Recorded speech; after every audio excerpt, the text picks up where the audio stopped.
Hai, ketemu lagi dengan saya Natalia Sunaidi. Nah, hari ini saya ditemenin oleh tamu yang sangat istimewa, yaitu Ibu Monika yang mau menceritakan kisahnya seperti apa Bu Monika itu. Halo Bu Monika. Halo Bu Nat. Boleh perkenalkan diri Bu? Boleh? Halo, saya Monika. Saya pekerjaannya ibu rumah tangga, tapi saya punya bisnis sendiri yang saya kerjain sama teman-teman saya sebelum saya jadi hipnoterapi. Oh, berarti sekarang sudah ada tambahan jadi seorang hipnoterapis juga ya? Betul, Bu Nat. Bu Monik, gimana sih asal mulanya Bu Monik sampai akhirnya memutuskan ikut pelatihan hipnoterapi dan sampai akhirnya kan sekarang jadi ada tambahan profesi jadi seorang hipnoterapis. Boleh diceritain Bu Monik? Gini, jadi Bu Nat, awalnya saya mau dihipno dulu gitu. Jadi saya mikir kayak saya ini perlu sesuatu yang bisa membuat saya lebih ke depan, lebih baik gitu ya kan. Dengan saya sudah banyak mengikuti pelatihan-pelatihan yang lain gitu. Sampai pada saat titik tertentu saya ketemu dengan teman, bahwa teman itu sudah menjadi kliennya Bu Nat gitu kan. Oke, kemudian saya coba dong saya daftar ke Bu Nat, saya bilang gitu kan. Oke, akhirnya pada saat itu saya sudah mendaftarkan diri menjadi kliennya Bu Nat. Dan kita terapi pada waktu itu ya Bu Nat. Iya, betul. Nah di saat itu saya ngerasain banyak perubahan yang saya terapi nggak banyak loh waktu itu, kayak cuman sekali, kalau nggak salah sekali 2 kali saya dua terapi. sesi deh Dua sesi. Itu saya ngerasain manfaat buat diri saya ya, itu luar biasa. Yang paling utama saya rasain itu adalah hubungan saya dengan orang-orang terdekat saya. Itu yang saya rasain, percaya diri saya lebih baik gitu kan. Terus kemudian juga saya nggak overthinking gitu kan. Terus pikiran saya jauh lebih baik lah, lebih positif gitu loh. Jadi saya cuman, jadi positifnya saya tuh ini hidup harus maju gitu loh. Saya nggak stuck di belakang, nggak stuck di jalan tempat, tapi tetap harus maju ke depan gitu loh. Itu yang saya rasain, dan ini pengaruh sekali sama anak-anak saya, sama orang-orang yang sedekat yang saya cintai gitu loh Bu Nat. Sampai akhirnya saya mikir gini, ini kayaknya satu Tuhan kasih clue ke saya bahwa banyak loh orang di sana yang butuh pertolongan juga kayak saya. Terus saya pikir mungkin nggak ya kalau saya jadi seorang hipnoterapis. Itu awalnya seperti itu. Sampai akhirnya saya konsultasi langsung ke Bu Nat bahwa oke, kita bisa jadi seorang hipnoterapi gitu Bu Nat. Oke, berarti awalnya waktu itu kan ada problem ya?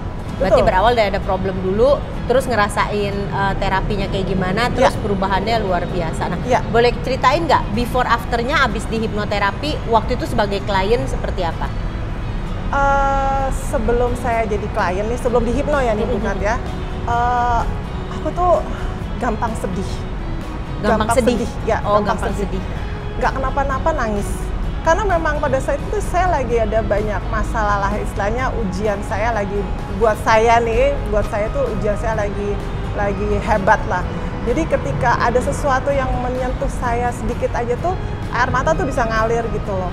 Terus saya bilang saya nggak mungkin dong begini terus gitu loh, hidup saya harus maju. Karena tipe saya bukan tipe orang yang suka bersedih lama-lama, tapi saya tipe orang yang menyimpan luka yang sangat dalam. Nah itu tipe saya, jadi saya nggak mau kayak begitu gitu loh. Itu ngerugiin diri saya banget buat saya gitu. Terus akhirnya saya bilang saya nggak bisa begini nih, saya harus maju, saya harus berdiri, saya harus menatap ke depan lebih baik. Pokoknya saya pengen lebih baik aja gitu loh Bu Nat, saya nggak mau seperti ini. Misi saya sih nggak muluk-muluk pada saat itu, saya cuma pengen saya bisa senyumnya tuh tulus gitu loh, nggak senyum yang dibikin-bikin. Yang fake, banyak kan sekarang orang senyum itu gitu fake ya, hatinya menderita tapi mukanya harus senyum. Nah itu dia Bu Nat, saya nggak muluk-muluk, cita-cita saya cuma itu, misi saya cuma itu, saya pengen senyum tulus ke depan orang banyak, ini loh saya tuh senyumnya beneran gitu loh, itu aja gitu. Terus pada saat saya terapi, saya pulang sesi pertama, saya cuma ngerasain I feel good, kayak ngerasa lega aja gitu loh, lega. Walaupun saya belum ngerasain imbas yang gimana-gimana. After second session tuh kayak saya baru ngerasain kayak yang namanya, oh ini loh, seperti ini tuh loh ternyata loh. Susah ceritainnya kalau kita belum bisa mengikuti langsung bagaimana momen tersebut gitu loh Bu Nat. Jadi kayak begitu saya yang kedua tuh kayak ngerasa bahwa yang pertama anak saya bilang, ibu sekarang lebih cheerful deh. Nah itu buat saya kayak wah believe it or not gitu loh, kayaknya cuma begitu aja gitu loh, tapi mengubah saya. Dan kan cita-cita saya cuma bilang sama Buna, saya cuma pengen orang sekeliling saya merasakan manfaatnya, itu aja sih Buna. Jadi yang paling kena banget tuh anak-anak sekeliling saya ngeliat saya, oh ibu jauh lebih bahagia, kayaknya lebih lapang dada lah, kelihatan gitu lah katanya. Bu Monik udah menjadi hipnoterapis berarti udah berapa lama ya? Kurang lebih hampir belum sampai 1 tahun Buna. Oh, belum 1 tahun ya? Wow. Tahun, ya. Nah terus ada pengalaman berkesan apa nih sebagai hipnoterapis ini? Setiap saya menjalani sesi terapi sama klien saya, semuanya berkesan buat saya. Betul. Tapi yang paling berkesan itu sebenarnya, jujur buat saya, itu bukan soal bayarannya, ya kan Buna. Tapi ketika mereka memberikan feedback kepada saya bahwa, aduh Mon, rasanya thank you so much ya gitu loh, it's really helps to me gitu loh. Itu tuh buat aku kayak, itu bayaran yang luar biasa gitu loh buat aku, kayak oh alhamdulillah ya, maksudnya atas izin Tuhan gitu loh, Tuhan memberikan kemudahan buat saya untuk menolong orang. Itu saya yakin bayaran Tuhan lebih besar daripada apa yang orang kasih ke saya gitu. Wah, luar biasa. Iya. Bisa cerita salah satu kasus apa yang kayaknya wah berkesan banget. Tentu kan kita tidak nyebutin nama klien, iya, sehingga betul, itu konfidensial tetap terjaga. Iya. Jadi ada satu klien saya itu dia punya masalah dengan orang tuanya. Masalah dengan orang tuanya. Ya cukup, ya kalau kita bilang masalah dengan orang tua, setiap anak pasti ada masalah dengan orang tua. Tapi ini sangat amat membuat hidup dia menjadi terganggu. Jadi dia sampai yang ketakutan lihat handphone segala macam. Benar-benar dia kayak gimana ya, lebih dahsyat daripada dia punya masalah kehidupan dia dengan pasangannya gitu, jadi dengan orang tuanya. Dan ketika saya mencoba untuk memberikan sesi terapi pertama, terus kedua, dan yang ketiga itu baru ketiga kalau nggak salah ketiga, terus dia bilang, Mbak makasih ya, saya sekarang lebih enteng. Jadi kalau ngeliat handphone udah biasa aja tuh katanya gitu. Terus kalau ada WA dari orang tua kayaknya jawabnya juga udah lebih santai, walaupun saya tahu gitu loh, karena kan memang tidak bisa menyembuhkan, tidak bisa membuat lupa gitu kan ya, tapi kan memang dia at least dia bisa healing dengan keadaan tersebut. Jadi ya saya tahu kok jadi apa posisi saya sebagai seorang anak seperti apa. Bu Monik, perubahan apa sih yang Ibu rasakan sebelum menjadi hipnoterapis dan sekarang setelah menjadi hipnoterapis? Perubahannya banyak banget Bu Nat. Secara kehidupan, hidup saya jauh lebih tenang ya, maksudnya lebih mengalir dengan apa adanya. Okay. Target saya juga saya bisa membuat satu target sendiri untuk diri saya sendiri gitu. Dan tanam di alam bawah sadar sendiri, ya, self hypno sendiri. Iya, self hypno sendiri. Lalu saya otomatis income saya juga nambah, ya kan? Karena memang ini bukan pekerjaan yang main-main gitu loh. Walaupun saya masih part-time nih Bu Nat, saya masih part-time karena saya masih punya bisnis yang lain yang saya kerjakan. Dan sebagai pekerjaan yang paling utama adalah ibu rumah tangga. Oh iya, betul. Jadi, betul. Ini hipnoterapi adalah pekerjaan yang bukan sampingan, tapi pekerjaan semua ada di badan saya nih. Jadi pekerjaan bisnis saya, hipnoterapi, ibu rumah tangga, dan alhamdulillah ya pastinya income saya pasti naik Bu Nat. Oh, kalau boleh tahu ya, dari hipnoterapi sendiri kira-kira per bulan itu kisaran berapa gitu?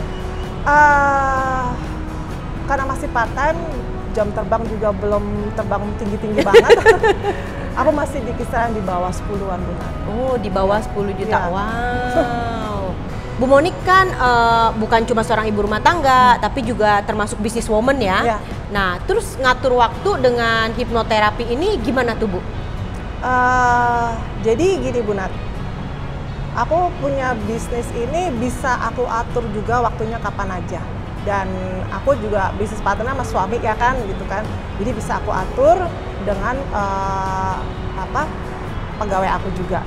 Nah, ketika aku menjadi seorang hipnoterapi itu pun waktunya sangat aturable kalau orang bilang. Betul. Aturable, Bisa gitu diatur. Kan. Bisa diatur. Jadi dan karena ini masih part time saya, jadi waktu itu sangat fleksibel banget. Saya bisa atur kapan saja dengan dealing komitmen dengan si klien. Jadi bisa mungkin, dan saya available kalau saya dikasih waktu sama suami, misalkan aku malam boleh terapi orang nggak? Kalau beliau bilang oke, ya saya jalan. Kalau beliau bilang kalau bisa siang, ya saya atur jadwal saya besoknya siang. It's very easy kok Bu Nat, dan sangat mudah sekali ngatur waktunya gitu. Alhamdulillah dimudahkan untuk itu. Dan itu tempatnya di mana? Di rumah sendiri atau sewa tempat atau di mana? Ada yang ke rumah, ada yang saya datang ke rumah untuk mereka. Oh, Ibu berarti terima panggilan juga ya? Betul. Oh, tapi kalau misalnya klien itu ke rumah, di rumah sendiri? Iya. Berarti ada setup satu ruangan sendiri? Iya, di ruang sendiri. Tapi memang belum sepenuhnya tempat untuk terapi. Cita-cita saya itu goal saya nanti. Saya mau punya tempat sendiri nih Bu. Amin, semoga segera tercapai. Amin. Nah, Bu Monik, ada pesan-pesan nggak bagi mungkin teman-teman yang nonton, aku juga mau jadi hipnoterapis kayak Bu Monik gitu? Pesannya sih banyak banget. Tapi yang paling simple aja ya, bahwa menjadi seorang hipnoterapis itu sangat menyenangkan, ya kan? Menghasilkan. Membuat hati menjadi tenang, happy yang paling penting. Mereka yang punya luka batin paling enak jadi hipnoterapi. Iya bener loh, banyak sekali orang-orang jadi hipnoterapis itu karena latar belakangnya penuh luka batin, terus hipnoterapi mengubah hidup mereka, akhirnya mereka, ini enak banget. Nah, betul. Jadi pasti banyak orang kayak gue gitu kan, akhirnya dia mau jadi seorang hipnoterapis. Tapi enggak juga, kamu harus luka dulu batin kamu untuk jadi hipnoterapis. Yang enggak luka juga nggak apa-apa gitu kan. Betul. Yang penting kemauan kita aja sih Bu Nat, kemauan kita, dan merasakan manfaatnya dulu sebenarnya. Jadi kalau udah ngerasain manfaatnya, saya rasa kalian semua pasti pengen jadi hipnoterapi. Selain dari pekerjaan yang menolong orang, plus dapat income gitu ya. Income-nya nggak main-main loh. Nggak main-main loh, nggak main-main. Walaupun pekerjaannya bisa dimulai dari sampingan, tapi income-nya bukan sampingan. Seperti income utama, pekerjaan sampingan. Oke, thank you very much Bu Moni atas kehadirannya. Terima kasih Bu Nat. Semoga sukses selalu, semoga sehat semua. Sama-sama. Oke, teman-teman, bye-bye.